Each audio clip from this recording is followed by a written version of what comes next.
So, I like these live videos because that means that like I can just create a video and post it just like I'm talking to a regular person, and you know, they're real. They're not scripted. It's just here it is. Here's the video. I am in. I'm gonna mess it up. La Junta, Colorado, right now. I was reading a post about EGRs, and on the post, somebody tried telling a guy that there's nothing wrong with having an EGR in the vehicle. The way they're designed now, they're okay. There's no issues with them. Well, he's lying to him. You know, at the end of the day, he's lying to him. So, with the introduction of EGRs, there was a downside. So the upside was that on gasoline engines and big commercial diesel engines, a properly utilized EGR would significantly reduce nitrous oxide emissions to meet standards and you know, prevent damage to the atmosphere, whatever you want to call it. But the trade-off of the EGR system was the extreme heat from the EGR. You had soot getting inside the engines. You had larger fuel consumption, so there was a lot of trade-offs in order to get rid of the emissions. So they added the EGR cooler, which was obviously originally to help with cooling off the EGR, so you're not dumping, you know, 800 to 1300 degree exhaust right into your air intake. Hold on, I'm checking my charger. Okay, so there's that. But one of the things was, they're like, okay, cool, so we put this cooler on there to help keep the exhaust, help keep EGR itself cold. There were some side effects with that. A lot of bad EGR coolers, a lot of trucks burned to the ground, things like that. So then, from there, there were still a lot of side effects, fuel consumption, other things like that. So with that came the introduction of a couple other systems, which was the SCR with the DEF. They could spray the DEF fluid in and help reduce the nitrous oxide emissions on top of having the EGR, which means you can use the EGR less, which means you know, you have less negative side effects on the motor, but now you have two components doing the same job. Instead of doing research on developing a new component. Now, what most people may have learned at this point is that water helps reduce nitrous oxide emissions. So, you know, they could do water injection. They could do a type of water methanol injection if they're worried about hunger. So, now, the EGR on a gasoline engine is typically open at idle, especially when it's cold. And then when you get on it, it opens up during certain ranges because my bad. The EGR, I'm trying to think of how to say this. So nitrous oxide, the combustion of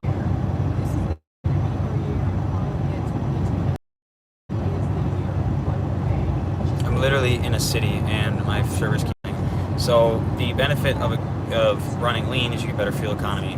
Now the diesel, the leaner the better. The leaner the diesel is, the colder the engine runs exhaust temperature wise, and the better the fuel economy is. Now the benefit of the diesel is the leaner it runs, the less nitrous oxide it creates because it is getting colder. Now the problem with diesels is that the hotter the temperature is, the more nitrous oxide it creates. The more fuel you dump in a diesel, the richer it gets, the more nitrous oxide it creates. Now for a diesel, down low is where all the nitrous oxide is. Driving around in town, speeding up, accelerating, warming the vehicle up. And now if you've got a truck that's dumping fuel, rolling coal or whatever, now your exhaust gas temperature climbs to the roof, meaning that your cylinder temperature more than likely is climbing through the roof, which means you're also creating nitrous oxide. So a guy that's tuned, that's blowing black coal everywhere, he runs high nitrous oxide down low and all the way up top. So that's part of the reason why we're using a wideband to create tunes that are more, I'm going to use the word environmentally friendly, like a stage 2 deleted truck, and you don't want to be polluting you can put water meth injection on your vehicle and set it to a certain boost or certain fuel or whatever, and it'll help with that. Now, the problem with the EGR is that when you have high cylinder temperatures in a diesel, you are running rich. When you are running rich, typically you are producing soot. Anything under 16:1 air-fuel ratio is prone.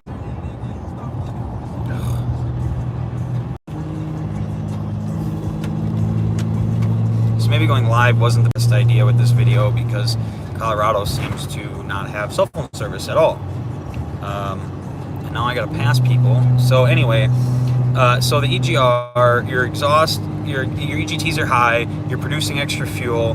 Now, in order to cool off the cylinders and reduce nitrous oxide, the EGR opens and blows exhaust with soot into it into your intake manifold. Now, your intake manifold is typically coated in oil because our positive crankcase ventilation system has no filtration on it at all, sucks oil fumes up into the intake. They sit on the intake, they collect. Now when they collect, they put a film of oil over the entire intake manifold.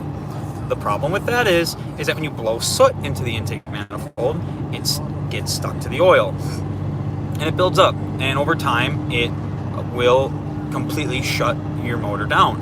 I've seen pictures of people's swirl valves